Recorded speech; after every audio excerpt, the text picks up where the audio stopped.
Student, welcome to my YouTube channel. आज मैं class 10 का चैप्टर 15 का फर्स्ट वीडियो लाई हूँ। इस वीडियो में हम इसका इंट्रोडक्शन पार्ट और साथ ही साथ एक्सरसाइज के 10 क्वेश्चन कवर करेंगे। इस एक्सरसाइज में पूरे 25 क्वेश्चन है। एक्सरसाइज 15.2 तो आपका ऑप्शन है और वो आने वाला भी नहीं है, 15.1 ही आने वाला है। तो स्टार्ट करते हैं इस वीडियो को। प्रोबेबिलिटी मतलब चांसेस, किसी चीज को आने का चांसेस, मतलब रैंडमली हम कुछ एक्सपेरिमेंट करते हैं और फिर हम बोलते हैं ये आ सकता है, ठीक है, तो उसको बोलते हैं प्रोबेबिलिटी। जैसे अगर आप कोई कॉइन टॉस करते हो वन टाइम, ठीक है, तो आपको चांसेस क्या है प्रोबेबिलिटी में कि आपको हेड या तो टेल दोनों में से एक आ सकता है, ठीक है। इन केस आप कार्ड लेते हो तो कार्ड में भी देखते हो कि कार्ड प्ले करते हैं तो टोटल कितने कार्ड होते हैं, 52 कार्ड होते हैं और 26 ब्लैक 26 रेड, ठीक है। और कितने टोटल सूट होते हैं, 44 सूट होते हैं और हर एक सूट में कितने कार्ड होते हैं, 13 कार्ड। तो अगर हम कार्ड अगर चेक करना चाहें तो डायमंड की प्रोबेबिलिटी कितनी बार है, 13 टाइम्स है। टोटल आउटकम कितना है इसका, 52। तो 52 में से चांसेस है 13 टाइम्स डायमंड कार्ड हमें मिले, ठीक है। ये इसकी प्रोबेबिलिटी होगी। सिमिलरली अगर हम डाइस का देखें तो डाइस में नंबर होता है 1 to 6। तो 1 to 6 अगर हमें किसी ने पूछा कि probability of getting even number when single dice is throne, तो अगर इवन नंबर अगर हम देखें तो कौन कौन से इवन नंबर होते हैं, 2 4 6। एक डाइस में ये 3 नंबर इवन होते हैं। तो टोटल कितनी पॉसिबिलिटी है, 3 पॉसिबिलिटी है। टोटल आउटकम कितनी है, 6। तो 3/6, तो इसका आंसर हो जाएगा 1/2। Remark: An event having only one outcome of the experiment is called an elementary event.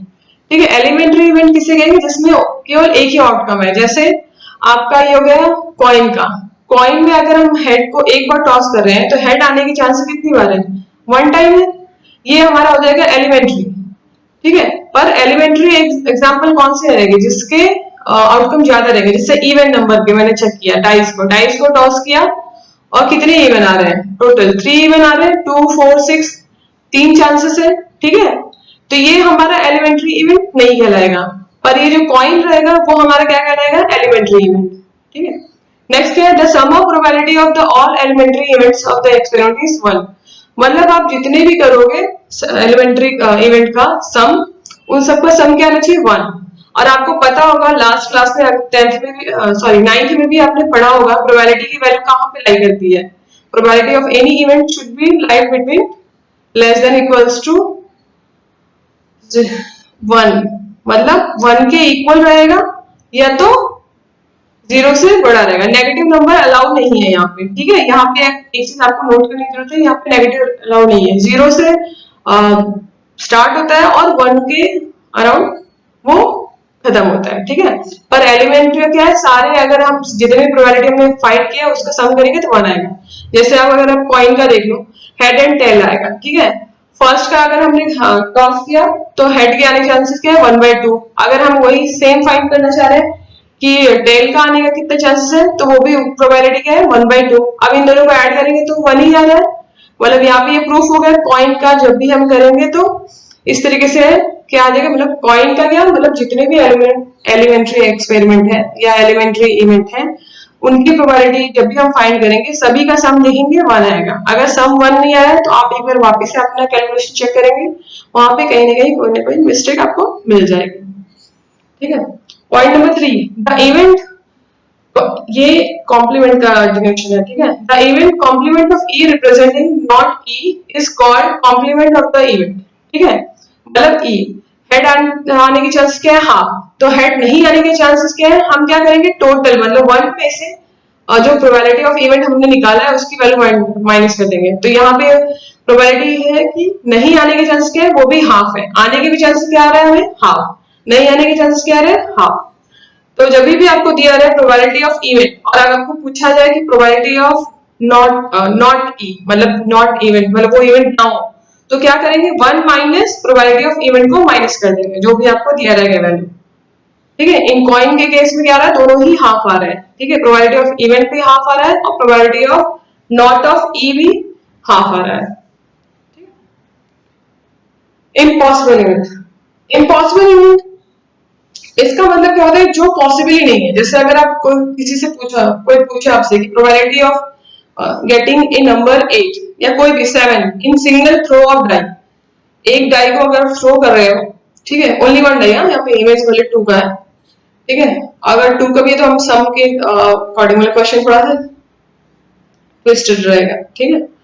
तो अगर हम कोई भी एक डाई थ्रो करते हैं और probability of getting a number 8, मतलब 8 आने की पॉसिबिलिटी, तो 0 है, क्योंकि डाइस में जो नंबर रहते हैं वो कहाँ से रहते हैं, 1 to 6 रहते हैं, 8 तो आएगा ही नहीं कभी, तो ये क्या हो गया हमारा जीरो इवेंट, ठीक है, या फिर इम्पॉसिबल इवेंट इसको भी बोल सकते हैं, ठीक है। श्योर इवेंट मतलब आपको पता है कि वो डेफिनेटली आएगा, जो probability of an event which is sure और सर्टेन, मतलब फिक्स है, ये तो आएगा definitely.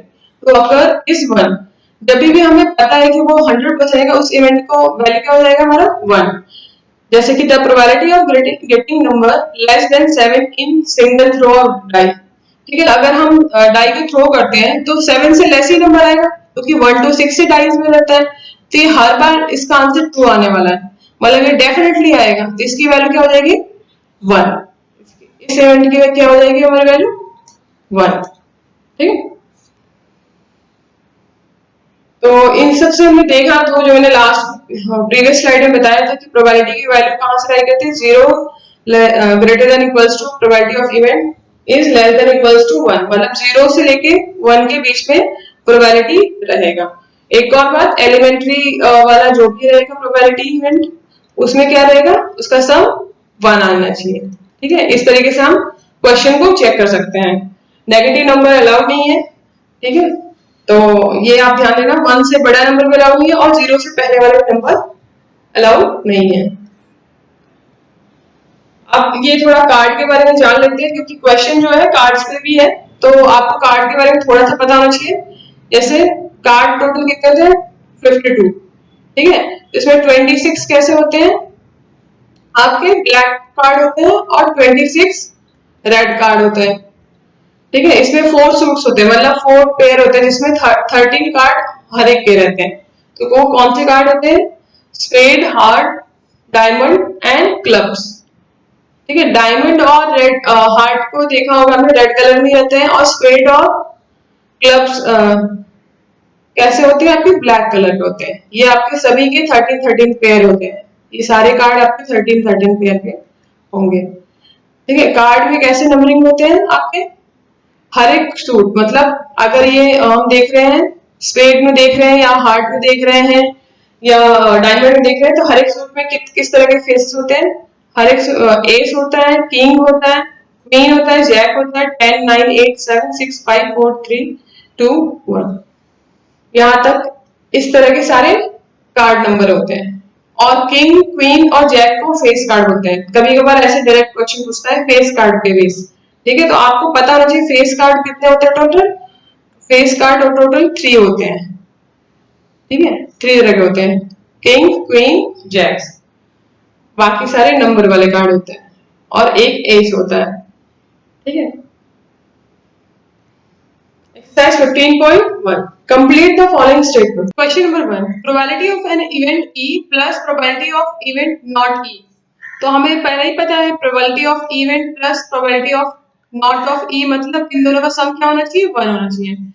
The probability of an event that cannot happen, तो हमें पता है जो probability possible नहीं है, जैसे डाइस को अगर हम थ्रो कर रहे हैं, तो अगर हमें पूछा जाए कि probability of getting 7, तो हमें पता है 1 to 6 ही होता है डाइस पे नंबर, तो ये क्या होता है, उसका वैल्यू 0 होता है, ठीक है। उस इवेंट की वैल्यू क्या हो जाएगी 0, और इस इवेंट को क्या कहेंगे हम, इम्पॉसिबल इवेंट, मतलब ये इवेंट पॉसिबल है ही।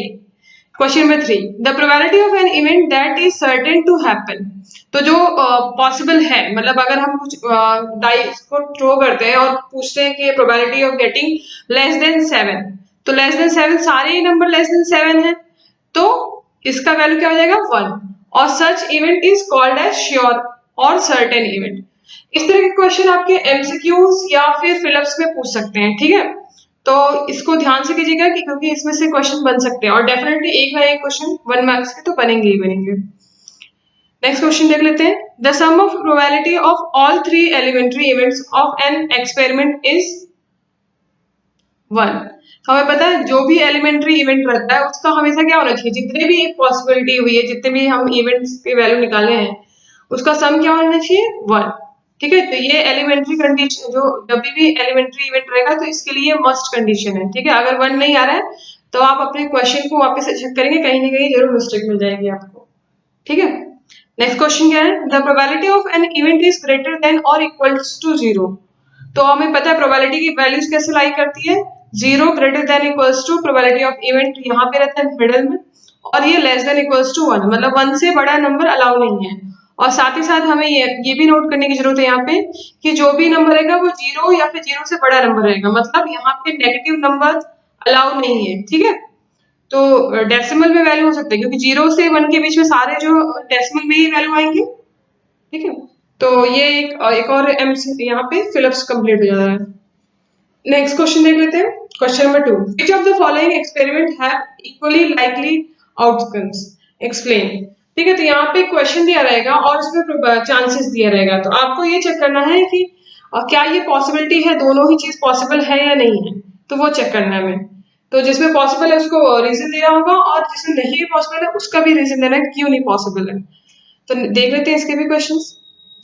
Question number 1. A driver attempts to start, the car starts or does not start. तो यहाँ पे दोनों ही दिया हुआ है, नेगेटिव स्टेटमेंट दिया है, स्टार्ट और डज नॉट स्टार्ट। तो ये स्टेटमेंट कैसा हो जाएगा, does not have equally likely outcome. क्यों, क्योंकि कार स्टार्ट भी हो सकता है और नहीं भी स्टार्ट होता है। क्यों, डिपेंडिंग ऑन वेरियस फैक्टर, जैसे फ्यूल हो गया, की ही नहीं है उसके पास, टायर पंचर है, बहुत सारे रीजन है कि कार स्टार्ट हो भी सकता है और नहीं भी स्टार्ट हो सकता है। तो ये दोनों तो इक्वल है नहीं, इसलिए इसको हम बोल सकते हैं कि ये दोनों ही आउटकम सेम नहीं आएंगे। ठीक है, next question, a player attempts to shoot basketball, she or he shoots or misses the shot. अगर इसमें एक ही पॉजिटिव स्टेटमेंट दिया होता, मतलब एक ना एक पॉसिबिलिटी दिया होता डेफिनेटली, तो हम बोल सकते थे कि हाँ ये पॉसिबल है, पर यहाँ पे दे रहा है कि नहीं पॉसिबल है नहीं, मतलब ही और शूट्स और मिसेस, तो मतलब चांसेस ऐसा है कि एक भी ना लगे और चांसेस ऐसा है कि एक भी नहीं बहुत सारे लग जाए। ठीक है, तो इसलिए ये भी स्टेटमेंट जो भी है इसका आउटकम इक्वल नहीं रहेगा। ठीक है, तो इसका कहने का क्या मतलब है कि जैसे अगर हमने प्रोबेबिलिटी वैल्यू 1 होती है, ठीक है, हाफ चांसेस ये है कि वो करे और हाफ चांसेस ये है कि वो मिस कर दे, इस तरह की वैल्यू, कोई वैल्यू इक्वल आने वाला नहीं है दोनों ही सिचुएशन में।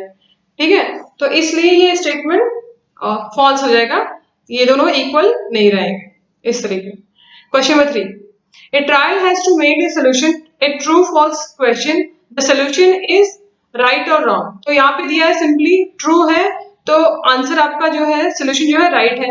अगर ये ट्रू फॉल्स क्वेश्चन दिया है तो सोल्यूशन क्या हो जाएगा, राइट और रॉन्ग। तो डेफिनेटली एक पॉसिबिलिटी तो है, क्वेश्चन या तो राइट रहेगा, ट्रू फॉल्स में कैसा आता है, ट्रू फॉल्स में हमेशा या तो राइट रहेगा या तो रॉन्ग रहेगा। ठीक है, उसी भी मार्क्स मिलते हैं, उसमें कोई स्टेटमेंट तो लिखना नहीं होता इस तरीके का कि हमें उस पर मार्क्स मिल जाएगा।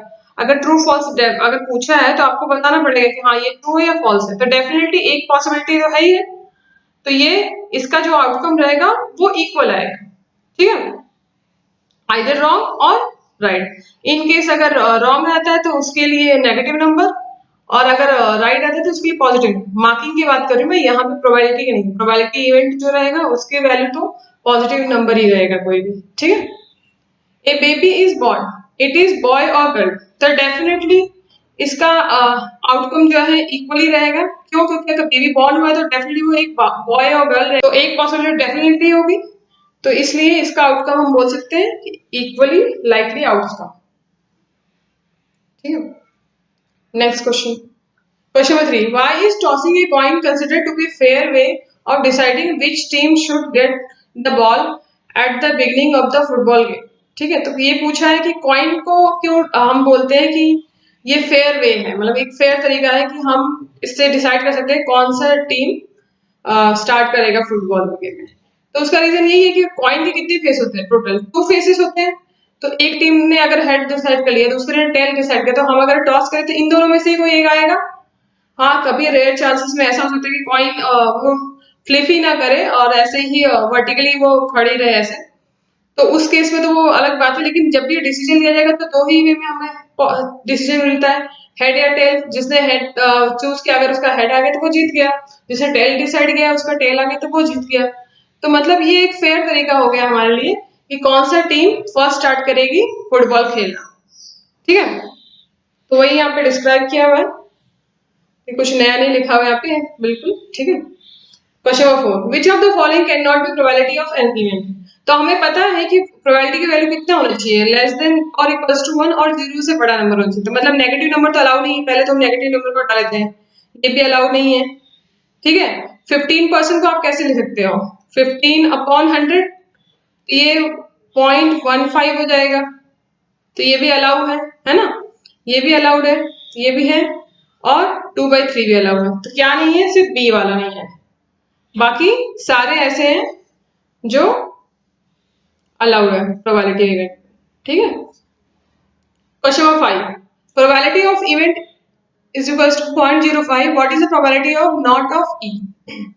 हमें पता है प्रोबेबिलिटी ऑफ इवेंट अगर दिया हुआ है, ठीक है, तो प्रोबेबिलिटी ऑफ नॉट ऑफ ई क्या हो जाएगा, 1 में से इसको माइनस कर देंगे, तो इसका क्या आंसर आ जाएगा, 0.95। ठीक है, वही यहाँ पे लिखा हुआ है। Question number 6. A bag contains 11 flavored candies. Malini takes out one candy without looking into bag. What is the probability that she takes out an orange flavored candy, a lemon flavored candy? ठीक है, तो एक bag है, उसमें कौन कौन सी flavoured candy है, 11 flavoured candy है और कोई फ्लेवर है नहीं, सॉरी एक ही फ्लेवर कैंडी है। तो उसने अगर ऑरेंज कैंडी निकाला तो ये तो पॉसिबल नहीं है, इसका तो 0 आ जाएगा प्रोबेबिलिटी, क्योंकि बैग में तो सिर्फ क्या है, 11 फ्लेवर्ड है। तो ऑरेंज फ्लेवर्ड कैंडी के लिए प्रोबेबिलिटी ऑफ इवेंट की वैल्यू क्या हो जाएगी हमारी, 0। अगर अब लेमन फ्लेवर्ड कैंडी बोलते हैं तो उसमें क्या हो जाएगा, तो इसकी प्रोबेबिलिटी 1 हो जाएगी, क्योंकि 100% एक कैंडी तो है ही है, तो इसका मतलब 100% पॉसिबिलिटी है कि वो जो निकालेगी कैंडी वो 11 फ्लेवर्ड ही रहेगी। Next question, question number 7, it is given that in A group of 3 student the probability of 2 students not having the same birthday is 0.0092. What is the probability that 2 students have same birthday? तो 2 student की probability क्या दी है, जिसकी birthday जो है same नहीं है। ठीक है, क्या दिया है, 0.992 दिया हुआ है। तो नॉट का क्या हो जाएगा, 1 में से इसको माइनस कर देंगे, तो ये प्रोबेबिलिटी क्या हो गई कि 2 स्टूडेंट की प्रोबेबिलिटी ऐसी हो गई जिसका सेम बर्थडे डेट रहेगा। ठीक है, नेक्स्ट क्वेश्चन देख लेते हैं। Question number 8, A bag contains 3 red balls, 5 black balls. A ball is drawn at random from the bag. What is the probability that the ball drawn is red? ठीक है, 3 red ball है and 5 black ball है। तो red ball की probability क्या हो जाएगी, पहले तो हम टोटल निकाल लेंगे, टोटल कितना है, 3 + 5, 8 बॉल है टोटल बैग में। ठीक है, तब 8 में से कितने चांसेस है कि रेड बॉल आए, तो 3 चांसेस है। ठीक है, तो इसका आंसर 3/8 हो जाएगा फर्स्ट वाले का। फिर नेक्स्ट क्वेश्चन क्या है, नॉट रेड। नॉट रेड मतलब नेक्स्ट बॉल कौन सा है, 5 ब्लैक बॉल है, तो उसकी प्रोबेबिलिटी क्या हो जाएगी, 5/8। इस तरीके से इस क्वेश्चन को सॉल्व करना है। ठीक है, इसको डिस्क्रिप्टिव वे में मैंने यहाँ लिख दिया है, सिस्टमैटिक में इसी तरह आपको एग्जाम में लिखना है। ठीक है, एग्जाम में अगर आप ठीक से नहीं लिखेंगे तो आपको मार्क्स नहीं मिलेंगे, आपको सब चीज डिफाइन करना पड़ेगा, सारी चीजें। एक और बात, यहाँ NO डॉट लिखा हुआ है, यहाँ पे आप नंबर फुल लिख लीजिएगा, NO डॉट मत लिखिएगा, number of red ball, number of black ball, इस तरीके से। ठीक है, नेक्स्ट देख लेते हैं question number 9। Question number 9, a box contain 5 red marbles, 8 white marbles, 4 green marbles. मतलब 3 तरह के मार्बल्स है, 5 red, 8 white and 4 green. 1 marble is taken out of the box at random. ठीक है, एक मार्बल निकाला जाता है बॉक्स में से randomly. What is the probability that marble taken out will be red, white, not green. ठीक है, तो पहले रेड की निकालेंगे, तो पहले टोटल निकालेंगे, टोटल कितना है बॉल, 5 + 8 + 4, तो टोटल 17 बॉल है। 17 बॉल में से कितने रेड हैं, टोटल 5 है, तो 5/17 आंसर हो जाएगा फर्स्ट का। ठीक है, इसको आप डिवाइड करके भी लिख सकते हैं, या फिर यहाँ पे भी आंसर छोड़ दिए तो भी चलेगा, फुल मार्क्स मिल जाएगा, कोई प्रॉब्लम नहीं है, इसको डिवाइड नहीं भी किया तो भी। नेक्स्ट क्वेश्चन क्या है, व्हाइट। व्हाइट के चांसेस आने कितनी बार है, 8 टाइम्स, क्योंकि 8 बॉल्स की सॉरी 8 ही मार्बल्स है जो व्हाइट है, तो 8/17। अब क्या पूछा है, नॉट, क्वेश्चन क्या है इसका, probability of not getting green marble. ठीक है, तो पहले हम देख लेंगे probability of getting green marble, तो वो क्या है हमारे पास, 4/17। ठीक है, तो 4/17 हमारा मिल गया हमें। जब हमें ग्रीन मार्बल मिलेगा। तो नॉट ऑफ ग्रीन मतलब क्या हो जाएगा, 1 में से माइनस कर देंगे इसको, ठीक है। तो 1 में से माइनस 4/17 हमने कर लिया, तो इसको ऐसे करेंगे 4/17, ये हो जाएगा हमारा 13/17। इसको हम ऐसे भी कर सकते थे, 8 और 5 को ऐड कर लिया, क्योंकि नॉट ग्रीन मतलब अदर कौन कौन से दो बॉल बच रहे हैं यहाँ पे, रेड और व्हाइट बच रहे हैं, तो हम वो भी कर सकते हैं। रेड की कितनी क्वांटिटी है 5, और व्हाइट की कितनी है 8, 8 + 5 13, 13/17 हम डायरेक्टली भी लिख सकते थे, ये 2 स्टेप में भी करने की जरूरत नहीं थी यहाँ पे, ठीक है। यहाँ पे ये वीडियो फिनिश होता है, और नेक्स्ट वीडियो में इस चैप्टर को पूरा कंप्लीट कर दूंगी, और इसके बाद हम कुछ क्वेश्चन पेपर देखेंगे प्रीवियस ईयर का, सो दैट थोड़ा सा एक हेल्प मिल जाएगा आपको, रफ आइडिया मिल जाएगा कि एग्जाम में क्वेश्चन कैसे आते हैं, ठीक है। तो अगर आपको ये वीडियो हेल्पफुल लगती है तो प्लीज लाइक शेयर जरूर कीजिएगा, और मेरे चैनल को भी सब्सक्राइब कीजिएगा। Thank you for watching this video, bye bye and take care.